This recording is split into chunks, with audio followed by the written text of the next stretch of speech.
International monetary fund यानी IMF ने भारत को स्टार परफॉर्मर बताया है।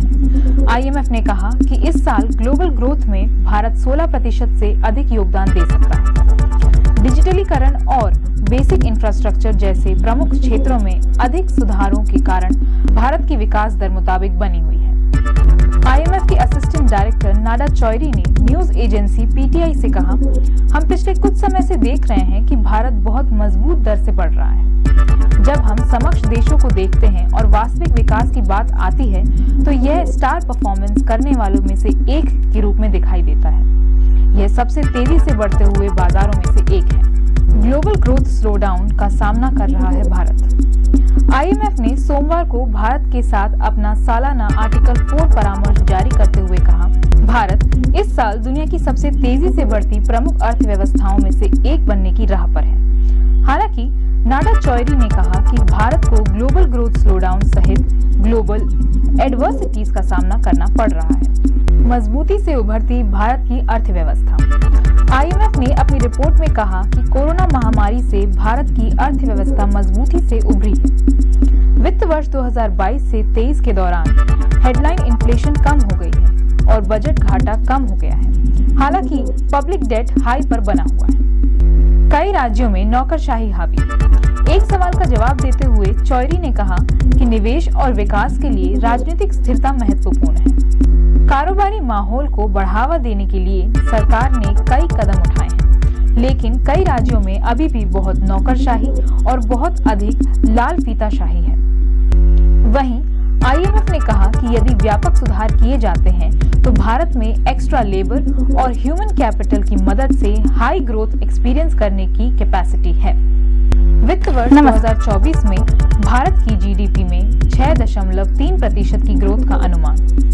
2 महीने पहले 10 अक्टूबर को IMF ने फाइनेंशियल ईयर 2024 के लिए भारत की GDP ग्रोथ रेट का अनुमान 6.1% से बढ़ाकर 6.3% कर दिया था। अक्टूबर 2023 की वर्ल्ड इकोनॉमिक आउटलुक रिपोर्ट में IMF ने इस बात की जानकारी दी थी।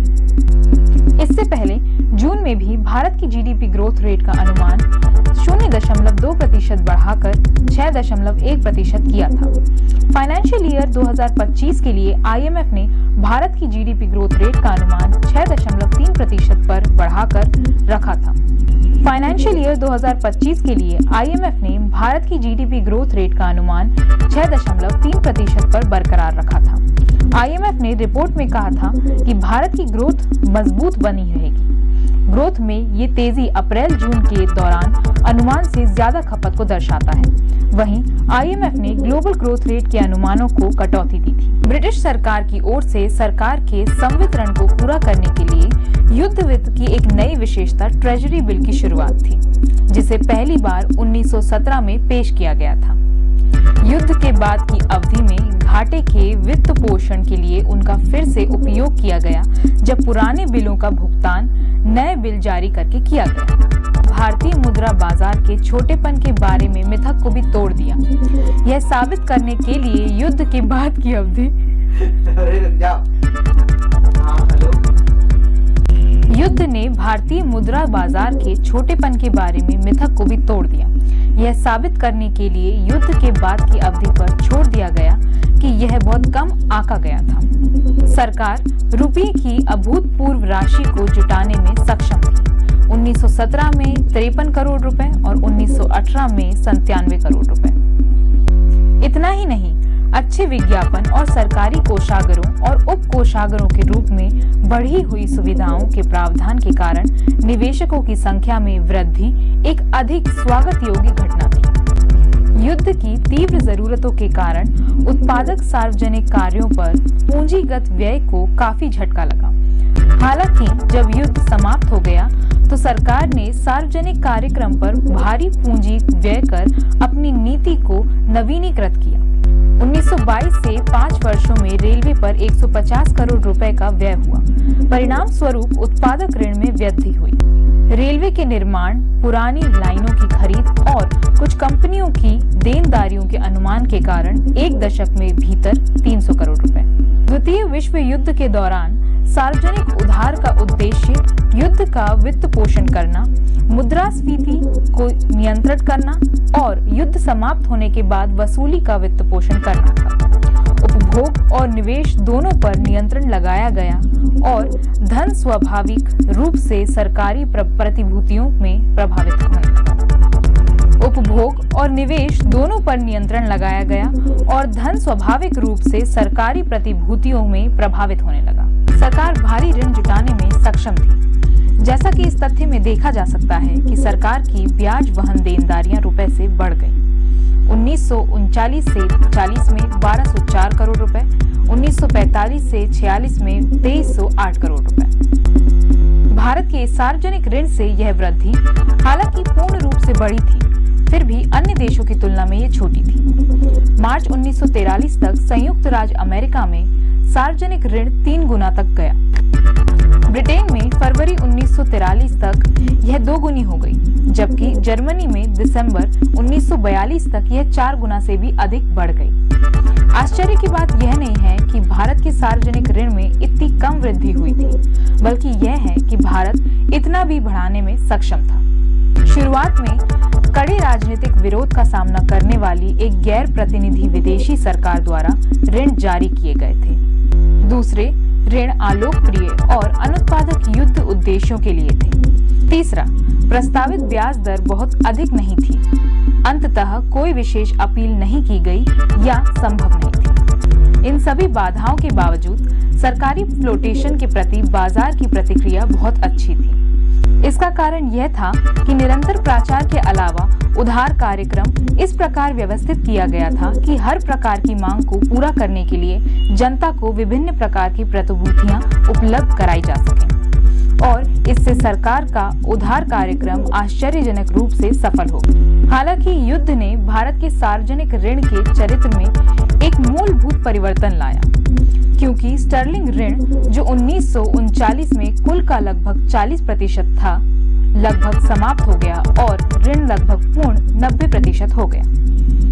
हालांकि ये स्वागत योग्य रुझान थे। रुपये के कर्ज में कुछ चिंताजनक विशेषताएं भी दिखी। पहले उदाहरण में छोटे व्यक्तियों से उधार लेना विफल हो गया और डाकघर बचत बैंकों की जमा राशि के साथ साथ नगद प्रमाण पत्रों में भी पूर्ण और उपेक्षाकृत दोनों तरह से गिरावट आई। दूसरे, अल्पकालिक उधार पर अनुचित निर्भरता थी, जिसके कारण लंबी अवधि वाले बॉन्ड्स के अनुपात में गिरावट आई। विश्व युद्ध की समाप्ति के बाद के वर्षों में मौजूदा आर्थिक स्थितियों, राजनीतिक अनिश्चितता, एक सुसंगत ऋण नीति की कमी और सबसे ऊपर बढ़ती मुद्रास्फीति के कारण सरकार के उधार कार्यक्रम को अधिक प्रतिक्रिया नहीं मिली। मुद्रास्फीति ने धन को रियल एस्टेट, सोना और चांदी, व्यापार और सट्टा चैनलों में बदल दिया। इसलिए 1945 से 47 के दौरान वास्तविक संग्रह अपेक्षाकृत छोटा था।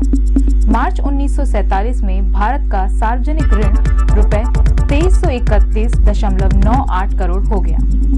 देश के विभाजन के समय भारत और पाकिस्तान सरकार के बीच एक वित्तीय समझौता हुआ था।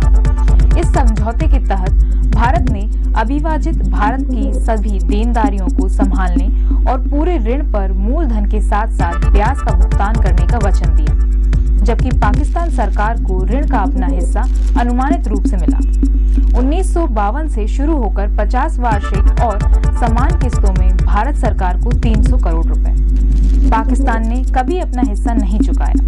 इस प्रकार स्वतंत्रता के साथ भारत को अंग्रेजों से भारी कर्ज विरासत में मिला, जिसने आयकरदाताओं पर अतिरिक्त बोझ डाल दिया।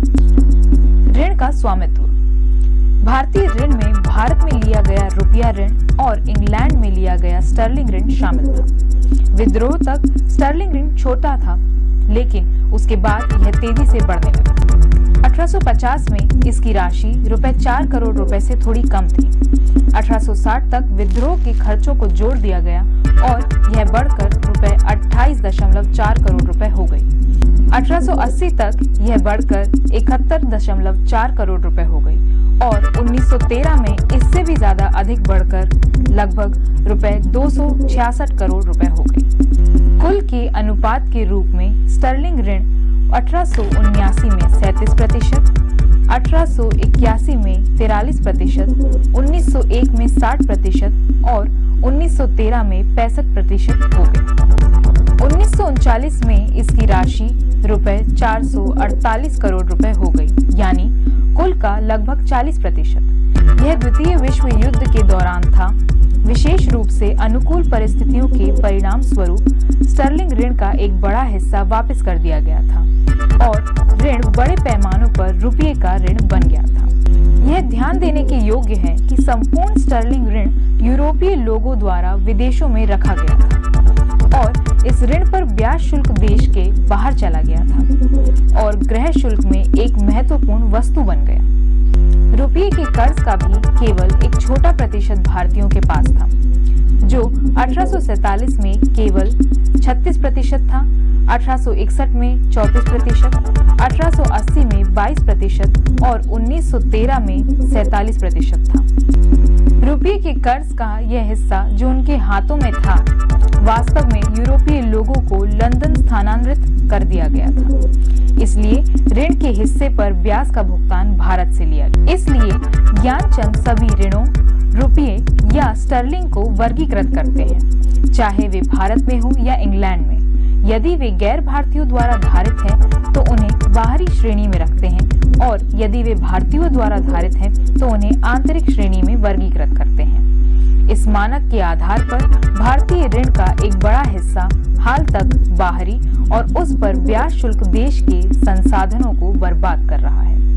यह देखना आश्चर्यजनक है कि एक ओर सरकार ने साल दर साल शिकायत की कि विनिमय में धीरे धीरे गिरावट से स्टर्लिंग भुगतान के बोझ को बढ़ाकर उनकी सभी गणनाओं को बिगाड़ दिया और इस तरह से उन्हें घाटे में डाल दिया। दूसरी ओर इसने इंग्लैंड में बड़े पैमाने पर उधार लेने की प्रथा के कारण उन स्टर्लिंग भुगतानों को बढ़ा दिया। ऐसी नीति का इस आधार पर बचाव करने की मांग की गई थी कि पहला, इंग्लैंड में ब्याज दरें भारत की तुलना में कम थी और इसलिए इंग्लैंड में उधार लेना सस्ता था। दूसरा यह कि वो भारतीय मुद्रा बाजार सरकार की आवश्यकताओं को पूरा करने के लिए बहुत छोटा था। बारीकी से जांच करने पर यह बचाव खंडित हो जाता है।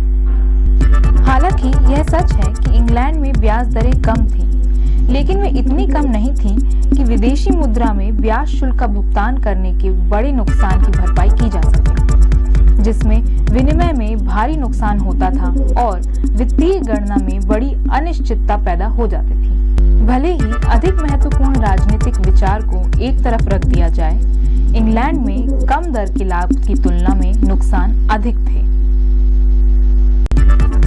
दूसरे बिंदु के संबंध में भारतीय मुद्रा बाजार की छोटिता के बारे में मिथक प्रथम विश्व युद्ध के दौरान उड़ा दिया गया था, जब सरकार भारत के भीतर बड़े ऋण जुटाने में सक्षम थी। सच तो यह है कि औद्योगिक क्रांति के परिणाम स्वरूप इंग्लैंड में जमा हुई धनराशि उपयोग की प्रतीक्षा कर रही थी और भारत सरकार अपने कर्तव्य के प्रति ईमानदार थी, उसे अपकृत करने में विफल नहीं हुई। ऋण का वर्गीकरण।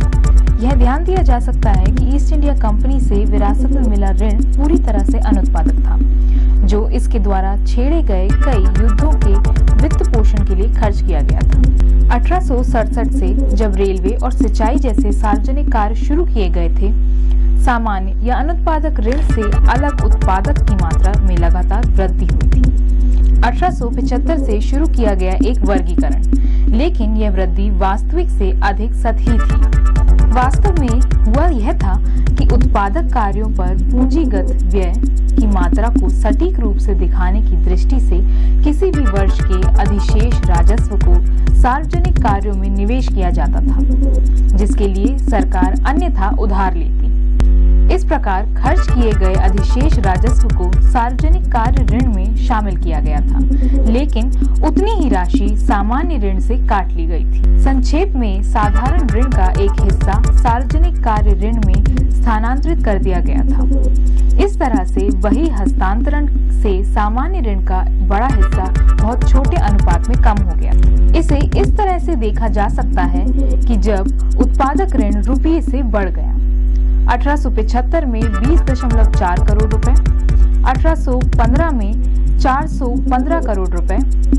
इसी अवधि के दौरान सामान्य ऋण रुपये से कम हो गया, 102 करोड़ से मात्र 3 करोड़ रुपए। हालांकि युद्ध और युद्ध के बाद की अवधि में इसमें फिर से वृद्धि हुई। पुस्तक हस्तांतरीकरण की इस नीति ने सरकार की ओर से फिजूल खर्ची को बढ़ावा दिया। वकील के अनुसार इसने कराधान के उच्च स्तर को बनाए रखने और अधिशेष का उत्पादन करने के लिए एक मजबूत प्रोत्साहन प्रदान किया, जिसके साथ सरकार एक तरफ समृद्धि का दावा कर सकती थी और दूसरी तरफ सार्वजनिक कार्यों पर बिना ओडीएम के खर्च कर सकती थी। बजट अधिशेष के अस्तित्व से करों में छूट या कटौती होनी चाहिए थी। इसके बजाय यह अतिरिक्त पूंजीगत व्यय का आधार बन गया। यह भी कोई सार्थक बात नहीं थी कि भारत का उत्पादक ऋण उस अर्थ में उत्पादक नहीं था जिस अर्थ में एक व्यापारी उसे समझता था। 1900 से पहले भारतीय रेलवे घाटे में चल रही थी और इसलिए तथाकथित उत्पादक ऋण राज्य पर उतना ही बोझ था जितना कि सामान्य ऋण। इसके अलावा भारत के कुछ हिस्सों में, विशेषकर सीमांत क्षेत्रों में रेलवे विकास का कोई व्यवस्थित उद्देश्य नहीं था। वे निश्चित रूप से किसी फाइनेंसर या निवेशक के लिए अनुत्पादक थे। यहाँ तक कि जब रेलवे ने लाभ कमाना शुरू किया तब भी उन्हें पूरी तरह से वाणिज्यिक लाइनों पर नहीं चलाया गया था और यह गणना मुश्किल था कि वे अपनी पूंजी की लागत को किस हद तक पूरा कर रहे थे। इसलिए सामान्य ऋण में गिरावट के कारण करदाता को मिलने वाली स्पष्ट राहत अव्यवस्थित थी। कर्ज का बोझ। भारत के सार्वजनिक ऋण के बोझ का आकलन करते समय दो बातें प्रमुखता से सामने आती हैं। सबसे पहले, इस ऋण का एक बड़ा हिस्सा, जैसा कि नारोजी बताते हैं, प्रकृति में राजनीतिक और चरित्र में बेकार, आवश्यक और अनुत्पादक था, जो साम्राज्य निर्माण के लिए खर्च किया गया था। इसके बाद में भारत को कोई आर्थिक समक्ष नहीं मिला। यह ऋण उस पर ब्याज शुल्क के साथ भारत के राजस्व पर एक बड़ा भार था। हालांकि रेलवे और सिंचाई कार्यों के लिए ऋण पर ब्याज भुगतान और दुकानों के लिए भुगतान को श्रद्धांजलि या ड्रेन के रूप में वर्णित नहीं किया जा सकता है। ये भुगतान वास्तव में उस प्रकार के विदेशी व्यय का प्रतिनिधित्व करते हैं जो किसी भी विकासशील देश को आर्थिक विकास के शुरुआती चरणों में करना पड़ता है। वास्तविक रूप में गणना करने पर 1948 से 49 की कीमतों पर प्रति व्यक्ति सार्वजनिक ऋण रुपये से बढ़ गया। 1872 में 38.46 रुपए, 1938 से 47 में 110.28 रुपए, 286% की वृद्धि। प्रोफेसर पी दत्त इस तथ्य को ध्यान में रखते हुए ज्यादा बोझ नहीं मानते, क्योंकि इस ऋण का एक बड़ा हिस्सा ब्याज वाली संपत्तियों द्वारा समर्थित था। हालांकि अगर यह याद किया जाए कि ऋण सेवा 1872 से 80 में कर राजस्व का 17.5% मौजूदा कीमतों पर और 1838 से 47 में 25.8% थी, और वह भी तब जब ऋण का बड़ा हिस्सा अनुत्पादक था और विदेशियों के पास था। इस कर्ज का भारी और बढ़ता हुआ बोझ स्पष्ट हो जाता है। दूसरे, भारतीय ऋण का एक बड़ा हिस्सा रुपया और स्टर्लिंग उत्पादक और साधारण विदेशियों के पास था। ऋण के इस हिस्से पर लंदन में देय ब्याज शुल्क वित्तीय अस्थिरता लाने के अलावा भारत के संस्थानों पर बोझ था, और ये कोई छोटा बोझ नहीं था। के.एन. रेड्डी के अनुसार 1937 तक भारत की राष्ट्रीय आय का 1% अकेले ऋण सेवाओं के माध्यम से देश के बाहर चला जाता था। ऋण प्रबंधन। प्रथम विश्व युद्ध से पहले भारत सरकार के पास सार्वजनिक ऋण से मुक्ति की कोई निश्चित योजना नहीं थी। 1875 में इंग्लैंड में स्थापित कोई सिंकिंग फंड नहीं था। हालांकि 1758 में लॉर्ड वेलेस्ली द्वारा प्रयोगात्मक आधार पर इस तरह के फंड की कोशिश की गई थी। हालांकि रेलवे और सिंचाई पर पूंजीगत व्यय के लिए राजस्व अधिशेष का उपयोग करके या रेलवे वार्षिकी का भुगतान करके ऋण को कम करने का प्रयास किया गया था। कर्ज कम करने की योजनाएं अधिक से अधिक अव्यवस्थित थी और किसी व्यवस्थित नीति पर आधारित नहीं थी। 1917 के ऋण युद्ध के संबंध में भारत में पहली बार एक सिंकिंग फंड बनाया गया था। तब यह निर्णय लिया गया था कि हर साल ऋण की राशि के 1.5% के बराबर राशि अलग रखी जाए, जिसमें ऋण की प्रतिभूतियां खरीदी गईं और रद्द कर दी गईं। 1919, 1920 और 1921 के बाद के ऋणों के संबंध में भी यही प्रतिक्रियाएं अपनाई गईं। 1924 से 25 के अपने बजट भाषण में सर बेसिल ब्लैकेट ने भारत के सार्वजनिक ऋण से मुक्ति के लिए स्थिर और सुविचारित सिद्धांतों पर आधारित एक नियमित कार्यक्रम रखा था। योजना के सिद्धांत को परिभाषित करने में उन्होंने सुझाव दिया कि सबसे अच्छा तरीका यह है कि ऋण का कुल योग लिया जाए, इसके विरुद्ध रखी गई पूंजीगत संपत्तियों की जांच की जाए और उचित अवधि तय की जाए, जिसके भीतर प्रत्येक श्रेणी के ऋण को समाप्त किया जाना है। इस सिद्धांत के आधार पर वित्त मंत्री ने एक योजना की घोषणा की, जिसके तहत सरकार को रुपये की राशि प्रदान करनी थी। कर्ज में कमी के लिए प्रति वर्ष 4 करोड़ रुपए, 15 प्रति पाउंड स्टर्लिंग को रुपये में परिवर्तित किया जाएगा। इस योजना को 1929 से 30 के अंत तक 5 वर्षों के लिए प्रायोगिक उपाय के रूप में अपनाया गया था। जब इसे आगे बढ़ाया गया और अपरिवर्तित रखा गया, सिवाय इसके कि 1930 से पाउंड को रुपये की नई दर पर परिवर्तित किया गया था। 1930 से नगद प्रमाण पत्रों के संबंध में आवर्ती देयता को पूरा करने के लिए भी पर्याप्त प्रावधान किया जाने लगा, जिसे सरकार के ऋण का हिस्सा भी माना जाने लगा। जैसा कि बेसिल ब्लैकेट ने समझाया, इस डूबती निधि ने कुल ऋण को कम नहीं किया, क्योंकि नए पूंजीगत व्यय का काफी कार्यक्रम था, लेकिन इसके इस अनुत्पादक हिस्से को कम कर दिया। इस संबंध में फंड अपने लक्ष्य की ओर काफी आगे बढ़ गए। स्टर्लिंग ऋण, जो द्वितीय विश्व युद्ध से पहले भारत के सार्वजनिक ऋण का एक बड़ा हिस्सा था, युद्ध के दौरान आंशिक रूप से भारतीय मुद्रा बाजार के बेहतर दोहन के कारण और आंशिक रूप से परिवर्तन के एक निश्चित कार्यक्रम के कारण महत्व कम हो गया। द्वितीय विश्व युद्ध की शुरुआत के बाद से व्यापार के बढ़ते अनुकूल संतुलन, माल और युद्ध सामग्री की खरीद के लिए इंग्लैंड से वसूली के साथ साथ भारत द्वारा लिए गए युद्ध व्यय के अपने हिस्से के कारण बड़ी स्टर्लिंग प्राप्तियां उपलब्ध होने लगी। इन स्टर्लिंग संसाधनों का उपयोग खुले बाजार में गैर संपत्ति योग्य स्टर्लिंग प्रतिभूतियों को खरीदने के लिए किया गया था, जिन्हें रद्द कर दिया गया और उनके साथ स्थान पर रुपया ऋण लिया गया। 1940 में एक अन्य योजना के तहत स्टर्लिंग ऋण धारकों को अपनी हिस्सेदारी को रुपया ऋण में परिवर्तित करने का विकल्प दिया गया था। इस प्रकार 28.5 मिलियन मूल्य को स्टर्लिंग ऋणों को परिवर्तित किया गया। ब्रिटिश सरकार के सहयोग से 90 मिलियन पाउंड की अतिरिक्त राशि अनिवार्य रूप से वापस भेज दी गई, जब उसने ब्रिटेन में रहने वाली स्टर्लिंग ऋण धारकों को बाजार में भारत सरकार को डिलीवरी के लिए ब्रिटिश सरकार को अपनी स्टॉक बेचने के लिए मजबूर करने वाला आदेश जारी किया। भारत सरकार ने अपनी ओर से स्टर्लिंग स्टॉक रखने वाली भारतीयों को इसे रिजर्व बैंक को बेचने के लिए मजबूर कर दिया। इन परिचालनों के परिणाम स्वरूप कुछ वर्षों की अवधि के भीतर लगभग 100 वर्षों की अवधि में लिए गए 450 करोड़ स्टर्लिंग ऋण समाप्त हो गए और भारतीय ऋण लगभग पूरी तरह से 1 रुपये का ऋण बन गया। बाहरी स्टर्लिंग ऋण को आंतरिक रुपया ऋण में परिवर्तित करके भारत ने भारत की बाहरी पिछले स्टर्लिंग धारकों को ब्याज भुगतान की बर्बादी से बचाया। रुपये के ऋण पर कम दर के कारण सरकार को ब्याज में थोड़ी बचत हुई। रिजर्व बैंक को पहले की तुलना में बाहरी परिसंपत्तियों का कुछ कम अनुपात रखने में सक्षम बनाने से वित्तीय रूप से भारत की स्थिति काफी मजबूत हो गई। स्टर्लिंग स्टॉक को रुपया प्रतिभूतियों में बदलने से भारत में गिल्ट धारित प्रतिभूतियों के लिए बाजार का विस्तार हुआ।